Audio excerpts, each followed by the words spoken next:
আসামিকে চাই, আমি আসামিকে একটু দেখতে চাই, আমার স্বামীকে তো আর ফিরে পাবো না। আমার নৃশংস বাবা কেন আমার স্বামীকে খুন করা হয়েছে? আমার ছেলে অসহায়, আমি অসহায়, আমি যে একবেলা ভাত খাবো ওই ব্যবস্থা তো আমার নেই। কেন আমার স্বামীকে খুন করা হয়েছে? এটা তো তদন্ত এখনো পর্যন্ত আজকে 9 দিন হয়ে গেল, কোনো প্রতিবাদ নাই। কি বলবেন পুলিশের ভূমিকা নিয়ে কি বলবো? তারা তো গাফিলতি করছে, থামা চাপা দেওয়ার চেষ্টা করছে। তা না হলে পুলিশ পারের এমন কিছু আসেনি এই জগতে এখন। আপনারা কি এসডিও ম্যাডামের সাথে দেখা করেছিলেন? হ্যাঁ, দেখা করেছি। কি বলেছিলেন? উনি তো আমাদের 48 ঘন্টা টাইম দিয়েছে। 48 ঘন্টা তো পার হয়ে আজকে কয়দিন হলো? 9 দিন হলো। কেন গ্রেফতার হলো না? কেন? ওরা তো গদিতে বসে থাকে, ওদেরকে সরকার টাকা দেয়, শুধু কি ওরা এসব করণে লেগে একটা আসামিকে বের করে আনতে পারে না? সম্পূর্ণ পুলিশের গাফিলতি আপনারা? হ্যাঁ, পুলিশের গাফিলতি, সম্পূর্ণ পুলিশের গাফিলতি। তারা ধামা চাপা দেওয়ার চেষ্টা করছে এই জিনিসটাকে। আমার তো কিছু নাই, আমি কি করে বাঁচবো? আমি, আমার তো একটা সন্তান আছে, ও তো বাবা হারিয়েছে, আমি তো স্বামী হারিয়েছি, আমার তো কিছুই নেই। তাহলে ওরা কেন এখানে এসে দাঁড়িয়ে আছে? কেন রং দেখতে এসেছে ওরা? চেষ্টার মধ্যে আমরা টোটাল 4 জনকে আটক করেছি, যার মধ্যে ডিটেইলড ইন্টারোগেশন করার পর 2 জন আসামি তারা তাদের গিল্ট কনফেস করেছে। কি নাম তাদের? একজনের নাম হৃদয় জমাতিয়া, আরেকজনের নাম শ্যামাই জমাতিয়া। যে 4 জনের বাকি 2 জনরা কারা ছিল? বাকি 2 জনের নাম যতক্ষণ পর্যন্ত আমরা শিওর না হচ্ছি, একজনকে আমরা রাজারবাগ থেকে অ্যারেস্ট করেছি এবং আরেকজনকে আমরা শিকিল্লা থেকে অ্যারেস্ট করেছি। সামাজিক মাধ্যমে একটা ভাইরাল হচ্ছে যে আপনাদের একজন পুলিশ অফিসারের মেয়ের জামাই আছে এই ঘটনায় জড়িত আছে, এরকম একটা আভাস আমরা পাচ্ছি। এই সম্পর্কে কি বলবেন? এই যে প্রশ্নটা আপনারা করছেন যে মেয়ের জামাই থাকতেই পারে, প্রত্যেকের ফ্যামিলির মধ্যে অনেক লোক থাকে, অনেকের কি ভুল ত্রুটি থাকতে পারে, তার মধ্যে আপনারা পুলিশের মেয়ের জামাই এই মেয়ের জামাই কিছুদিন আগে, মাসখানেক আগে এনডিপিএস অ্যাক্টে ও জেল খেলা হয়েছে, এই জন্য সন্দেহটা আর একটু বেশি হয়েছে যে ওকে ধরেও মানে আপনারা তার বিরুদ্ধে কোনো ব্যবস্থা নিচ্ছেন কিনা, জনগণের বক্তব্য এটা। এই সম্পর্কে আপনি কি বলবেন ম্যাম?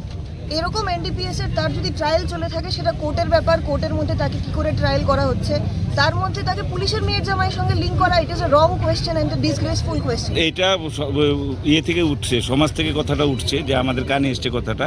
এই সম্পর্কে আপনারাও কোনো এজ এ এসডিপিও উদয়পুর আপনি কিন্তু কোনো প্রেস ব্রিফ দেননি আমাদের, যে এই ঘটনার পরিপ্রেক্ষিতে আপনারা কতটুকু অ্যাডভান্স হয়েছেন এই নিয়ে পরিবারের সাথে আমরা কথা বললাম যে আমরা জানবো কীভাবে, আমাদের তো জানানো হয়নি। আপনি একটা প্রেস ব্রিফ করলে অসুবিধাটা কোথায় ছিল ম্যাম, এই সম্পর্কে বলুন তো। যতক্ষণ ইন্টারোগেশন চলছিল ততক্ষণ পর্যন্ত প্রেস ব্রিফিং হয়নি এবং ল অ্যান্ড অর্ডারের স্বার্থে, ইনভেস্টিগেশনের স্বার্থে প্রেস ব্রিফিং হয়নি। প্রেস ব্রিফিং করাটা আমাদের কাছে কম্পালসারি না, আমরা যখন মনে করি সেটা ইনভেস্টিগেশনের জন্য ভালো বা সবার কাছে আমরা 100% শিওর, তখন আমরা প্রেস ব্রিফিং করে দিই।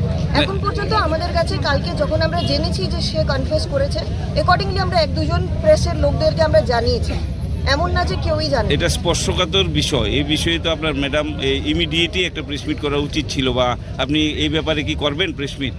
ইমিডিয়েট প্রেস মিট করা ইম্পর্টেন্ট বলে আমাদের যখন মনে হয়েছে যে আমরা প্রেস ব্রিফিং করতে এখন ঠিক আছে, তখন আমরা প্রেস ব্রিফিং করে দেবো। ঠিক আছে, আটক করা মাত্রই প্রেস ব্রিফিং করতে হবে এমন কোনো কম্পালশন কোথাও লেখা নেই। না, যেহেতু ম্যাডাম এটা সেন্সিটিভ, একটা নিরপরাধ অটো চালক, তাকে এখান থেকে নিয়ে গিয়ে সেখানে হত্যা করা হয়েছে, এই সম্পর্কে তো স্বাভাবিক কারণে একটা টেনশন থাকবেই। তো সেই টেনশনটা নিরসনের জন্য দায়িত্ব আমাদের যেমন থাকে, আমরাও আমাদের নিজস্ব উদ্যোগে কিন্তু তদন্ত করছি।